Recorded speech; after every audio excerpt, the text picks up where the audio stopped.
بسم اللہ الرحمن الرحیم۔ السلام علیکم۔ ماہ رمضان رواں دواں ہے اور اس مہینے کا قرآن مجید سے گہرا تعلق ہے۔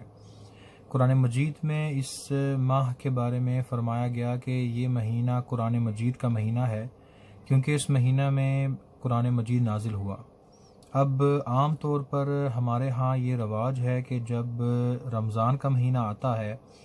تو ہم قرآن مجید کی تلاوت کثرت کے ساتھ کرتے ہیں، جو کہ بہت اچھی بات ہے۔ قرآن مجید کے ہر حرف پر بے شمار اجر و ثواب ملتا ہے، لیکن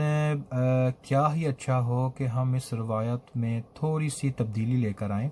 اور وہ تبدیلی یہ ہو کہ قرآن مجید کو اس کے مطلب، اس کے ترجمے اور اس کے اصل میسج کے ساتھ سمجھا جائے۔ حدیث شریف میں آتا ہے کہ جو شخص بغیر علم کے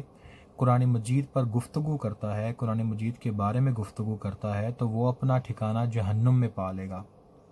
اور اسی طرح بے شمار احادیث موجود ہیں کہ جس سے یہ ثابت ہوتا ہے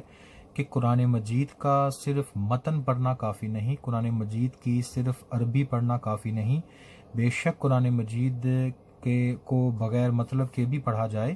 تو اس کے لیے بے شمار اجر و ثواب ہے۔ لیکن قرآن مجید کا اصل مقصد یہ ہے کہ یہ انسان کے لیے، مسلمانوں کے لیے سراسر ہدایت ہے۔ تو ہدایت آپ کو تبھی مل سکتی ہے جب آپ اس کے اصل میسج کو سمجھیں۔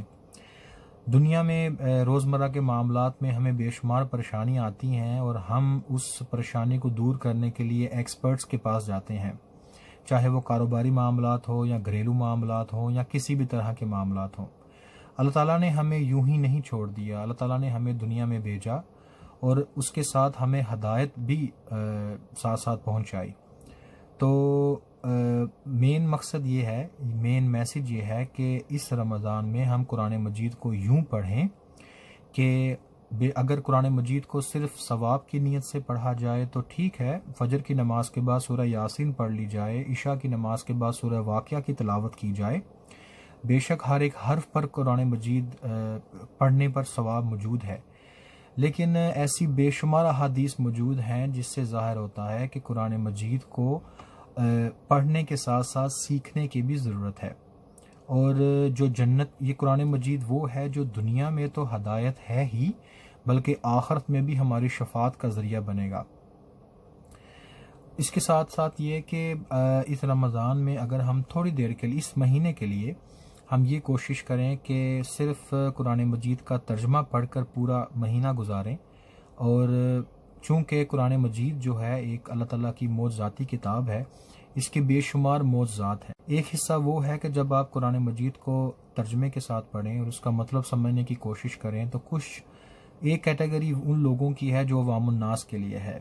کہ آپ جب قرآن مجید پڑھتے ہیں اور وہاں آتا ہے وَأَقِیمُوا الصَّلَاةَ وَآتُوا الزَّکَاۃَ، نماز پڑھیں اور زکوٰۃ دیں، تو یہ عوام الناس کے لیے سمجھنا بہت آسان ہے۔ کچھ آیات ہوتی ہیں جنہیں آیات متشابہات کہتے ہیں، اور بعض اوقات عوام الناس میں سے جو لوگ قرآن مجید کو ترجمے کے ساتھ پڑھتے ہیں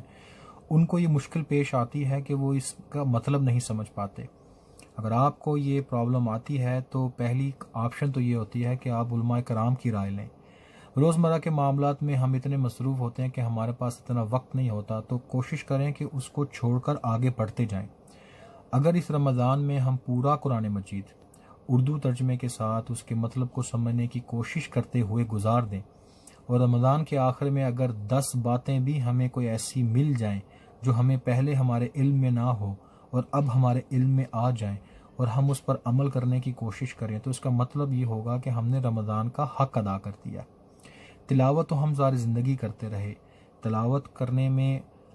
کوئی روک نہیں، تلاوت کرنے کا بہت بے شمار ثواب ہے، یہ آپ کے ایمان کو ریسٹور کرتا ہے، آپ کے قلبی سکون پہنچاتا ہے۔ لیکن جب دین کو سیکھنا ہے، قرآن مجید کو سیکھنا ہے، تو اس کے لیے ضروری ہے کہ اس کو اس کے مطلب کے ساتھ پڑھا جائے۔ اللہ تعالیٰ ہمیں یہ توفیق دے کہ ہم قرآن مجید کے اصل میسج تک پہنچ سکیں، اور اللہ تعالیٰ ہمارے دلوں میں وسعت پیدا فرمائے اور اپنے حفظ و امان میں رکھے۔ السلام علیکم ورحمۃ اللہ وبرکاتہ۔